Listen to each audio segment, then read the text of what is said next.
Di mana Ibnu Qayyim mengatakan level orang yang sholat itu ada 5. Level yang pertama, orang yang berdosa dengan sholatnya, kata beliau. Siapa ini orang yang berdosa? Orang yang sholat tidak sama sekali memberikan haknya. Ada orang sholat hanya karena disuruh oleh orang lain, hanya karena tidak enak, mau udu nggak udu terserah. Ini berdosa nih. Percuma dia sholat, dia berdosa. Karena di sini riya. Nah, itu. Dan tidak ada hubungannya dengan Allah SWT, malah berdosa dengan sholatnya. Ada orang yang kedua, sholat tapi nggak dapat pahala. Dia tahu diperintahkan semua tapi tidak dapat pahala, karena dari awal takbir sampai salam semuanya menghayal. Ini orang yang percuma, nggak ada pahalanya. Masuk dalam sabda Nabi SAW, ada orang ya, yang hari kiamat diremuk-remuk sholatnya seperti pakaian kotor lalu dilemparkan ke wajahnya. Karena dari takbir sampai salam nggak ngerti apa yang dia lakukan. Untuk apa sholat kalau begitu?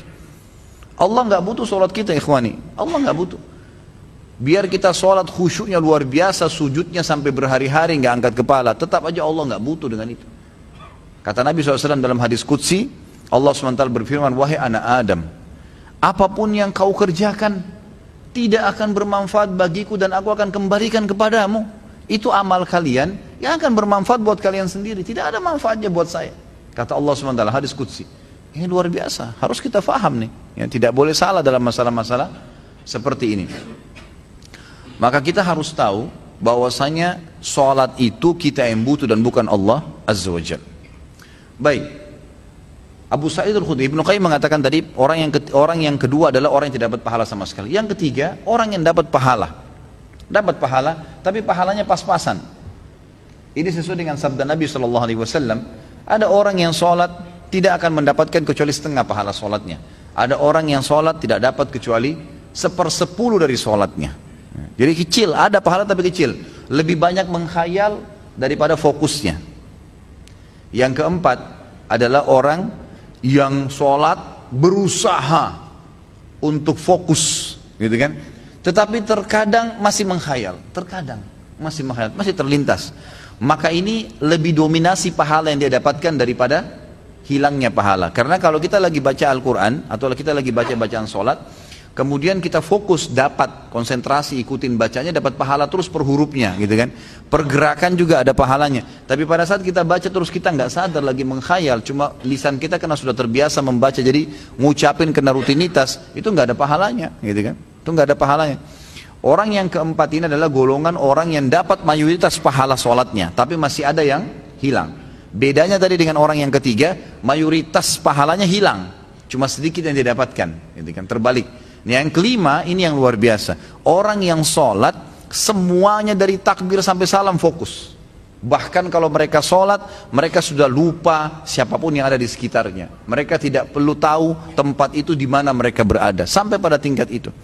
Abu Sa'id Al-Khudri radhiyallahu anhu dikatakan dalam riwayat dan masuk dalam poin yang kelima ini. Jadi bukan jangan anda katakan oh susah orang kalau fokus sholat, itu nggak ada susahnya. Asal dia mau, dia tahu dulu nilainya kadar sholat itu. Abu Sa'id Al-Khudri berkata radhiyallahu anhu, saya pernah disuruh oleh Nabi SAW menjaga pasukan di malam hari dan Nabi SAW sedang tidur bersama dengan pasukan. Maka saya pun sholat di semak belukar. Pada saat saya lagi sholat, tiba-tiba ada mata-mata musuh dari jauh itu yang memanah ke arah saya dan tepatnya jatuh di jantung saya. Di tengah-tengah dadanya jatuh di jantungnya. Dia bilang lalu keluar darah. Tetapi pada saat itu saya sedang sangat menikmati surah Al-Kahfi yang saya baca. Sehingga saya tidak merasakan perihnya dan sakitnya anak panah itu. Tetap baca surah Al-Kahfi dengan tenang. Al-Kahfi mengalahkan itu semua, gitu kan? Lalu kemudian dia berkata, mata-mata itu melepaskan lagi anak panah yang kedua. Dilepaskan anak panah kedua, jatuh tepat di sebelahnya anak panah pertama, tergores, keluar darah lagi. Tetap saya masih belum merasakan sakitnya karena nikmatnya membaca surah Al-Kahfi. Sampai musuh itu melepaskan 9 atau 10 anak panah. Sasarannya semua hampir sama, di jantung. Dia bilang, kalau bukan karena saya khawatir, ini sudah mulai berat, ini 10 anak panah di dadanya. Dia bilang kalau bukan saya khawatir saya terbunuh dengan anak panah selanjutnya, kemudian Nabi SAW dan sahabat-sahabat yang lain akan dibunuh oleh musuh, demi Allah saya akan selesaikan sholat saya dengan surah Al-Kahfi. Tapi karena saya khawatir tuh maka dia ruku. Dia bilang waktu saya ruku, kemungkinan mata-mata itu tahu kalau saya manusia. Tadi dia ragu. Kemudian dia lari dan tidak jadi menyerang pasukan muslimin. Tapi saksi bahasan kita bukan masalah perangnya. Bagaimana Abu Sa'id al-Khudri bisa fokus sampai tidak merasakan sakitnya anak panah. Coba nih teman-teman di sini kalau digigit nyamuk, ya.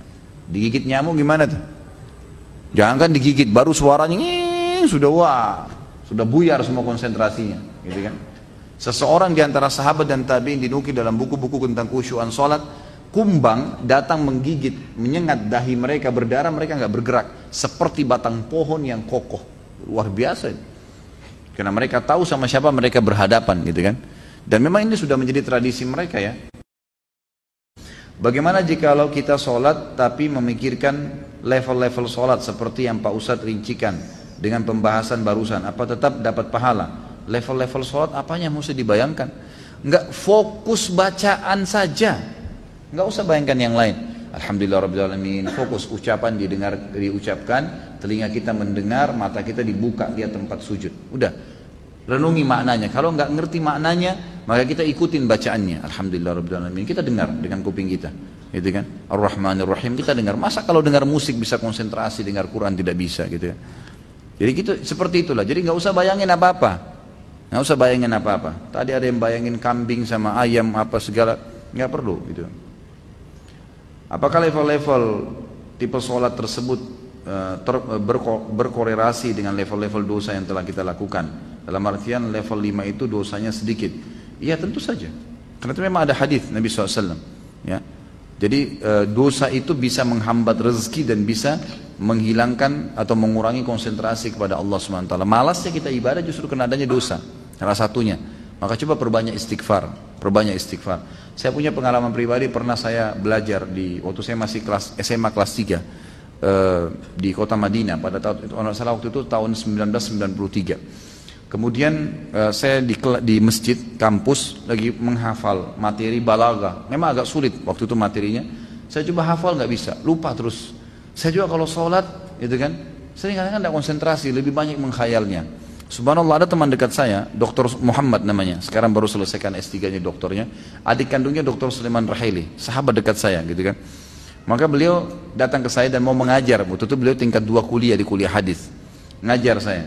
Sebelum buka buku balaghah itu, saya dari asar nih sudah baca nggak faham-faham, dari habis duhur malah, pulang dari kelas ujian saya baca sampai menjelang isya belum faham. Habis isya dia datang ajar saya, terus saya tanya, akhi, apa sih sebenarnya penyebabnya? Saya kalau sholat nggak konsentrasi, baca buku nggak bisa hafal-hafal. Dia ucapin kalimat subhanallah menyentuh saya. Dia bilang mungkin kamu masih punya dosa. Padahal waktu itu saya masih kelas 3 SMA dan ini teman-teman perlu tahu ya, saya SMA-nya itu di Madinah.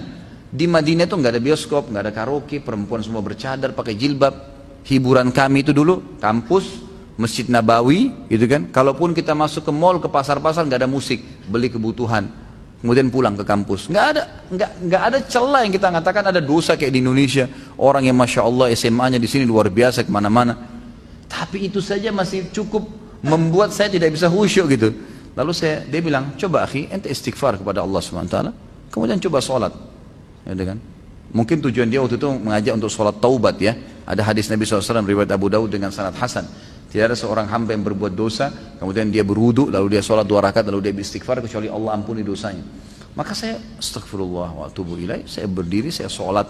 Waktu itu 2 rakaat menghadap kiblat, subhanallah. Begitu saya salam, ini pengalaman pribadi. Begitu saya salam, saya belajar dengan dia setengah jam, buku itu saya fahami. Setengah jam buku itu saya faham. Bahkan saya hafal hal-hal yang tidak saya hafal sebelumnya, yang sudah mungkin 6 jam saya belajar, gitu kan. Subhanallah. Saya jadikan patokan, ternyata memang dosa bisa jadi penghambat itu. Maka makin pekah, makin dekat dengan Allah SWT, maka makin berpengaruh kehusyuan tentunya.